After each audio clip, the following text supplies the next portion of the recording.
កន្លះថ្ងៃជានិស្សិតសាកលវិទ្យាល័យនៅប្រទេសកូរ៉េអត់អាចធ្វើ vlog ពេញមួយថ្ងៃបានទេបើសិនជាថ្ងៃណាអត់រៀនគឺបើមិនជួបគ្នាម៉ោងថ្ងៃត្រង់ទេគឺជួបគ្នាពេលល្ងាចយកមកថ្ងៃហ្នឹងយើងជួបគ្នាញ៉ាំបាយថ្ងៃត្រង់ហើយយើងទៅចូលរួមកម្មវិធី International Day ដែលសាលារបស់យើងរៀបចំទាំងអស់គ្នាយើងដើរជាមួយនឹង introvert ដែលស្គាល់គ្រប់ international student អញ្ចឹងយើងត្រូវតែចាំគាត់និយាយគ្នាមកផ្លែតមកសតុះសិនបានយើងទៅមុខទៀតបានចាតែញ៉ាំអីចឹងអត់តែញ៉ាំតែពីរអីហៅគ្នាមកឲ្យច្រើនទៅបានញ៉ាំអីឆ្ងាញ់តែបាននិយាយគ្នាច្រើនអញ្ចឹងឡងពេលចាំគេហ្នឹងរំ TikTok មួយសិន TikTok មែនអាយ៉ាបន្ទាប់ពីយើងរំ TikTok អស់ចិត្តហើយគ្នាយើងមកជុំគ្នាយើងចេះតែណាទៅញ៉ាំអីមកនៅក្រេពេលយើងទៅញ៉ាំអីនៅក្បាលតុកហ្នឹងគេមានម៉ាស៊ីនឲ្យយើងចុច order មួយហើយពេលហ្នឹងនាំគ្នាចុច order ហើយប៉ុន្តែជាប់វក់និយាយគ្នាពេកអត់បានគិតលុយហើយចឹងទៅវាអត់បាន order successful ទេហើយដល់ម្ចាស់ហាងដល់ប្រាប់ថាឲ្យចុច order សាថ្មីហ្នឹងយើងទៅញ៉ាំនៅហាង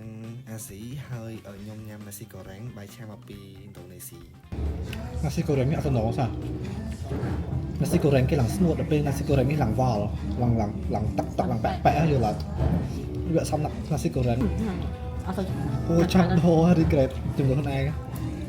យើងញ៉ាំបាយហើយឥឡូវយើងដើរទៅ event ទាំងអស់គ្នាហើយថ្ងៃហ្នឹងខ្ញុំសប្បាយចិត្តដែលសាត់តែមានកាមេរ៉ាមែនតាមថតអញ្ចឹងខ្ញុំអត់ដែលមានកាមេរ៉ាមែនកាន់កាមេរ៉ាថតឲ្យខ្ញុំទេកម្មវិធី International Day នៅសាលាខ្ញុំហ្នឹងគេធ្វើឲ្យ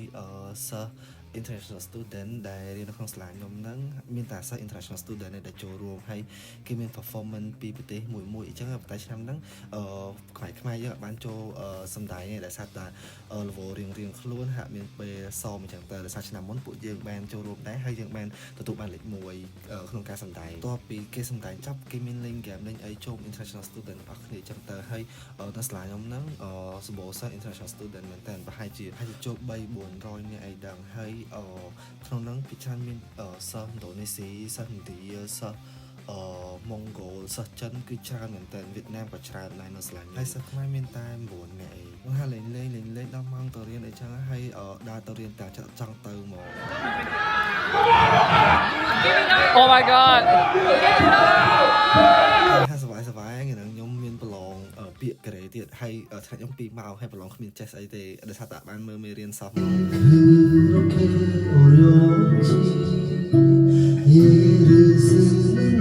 ស្រែកពីថ្ងៃអស់ចិត្តចេញពីរៀនទៅស្រែកម្ដងទៀតហើយ vlog ថ្ងៃហ្នឹងមានតែប៉ុណ្្នឹងទេបើសិនអ្នកនរគ្នាចង់ឃើញ vlog ពេញមួយថ្ងៃ whole day ហ្មងអ្នកនរគ្នាអាច comment ជាកម្លាំងចិត្តឲ្យខ្ញុំធ្វើបានដោយសារតែខ្ញុំរៀនពាក់ព័ន្ធជាមួយនឹងជំនាញទៅមកទប់ពិសោធន៍ទៅ lab អញ្ចឹងការធ្វើវីដេអូបាក់មកបើសិនជាមានកម្លាំងចិត្តពីអ្នកនរគ្នាខ្ញុំនឹងព្យាយាមធ្វើពេញមួយថ្ងៃដែលខ្ញុំទៅ lab ទៅអីចឹងទៅហ្នឹងហើយបាយ